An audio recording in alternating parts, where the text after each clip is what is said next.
Philippine Hawk Eagle asin Paradise Flying Tree Snake nakua asin pigbutasan sa Kadlagan kan Camarines Norte.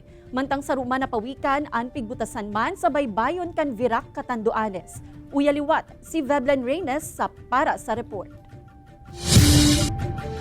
Magkasuhay na pigbutasan kan Provincial Environment and Natural Resources Office Camarines Norte ang sarong Philippine Hawk Eagle asin sarong Paradise Flying Tree Snake sa Kadlagan kan probinsya.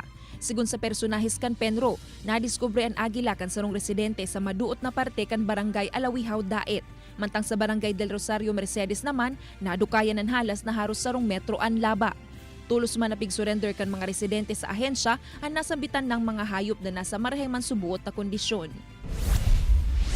Mientras tanto sa Virac, Catanduanes naman, big turnover kan residenteng si Haysam Araojo kan Barangay San Pablo ang sarong pawikan sa mga otoridad katakod kan programa kan gobyerno probinsyal na Save Our Sea Turtles. Napag-araman na nako akaini ang pawikan na napaduman sa hababaw na parte kan dagat, asin nadidipisilan na makahiro kung kaya tulos ining kinua.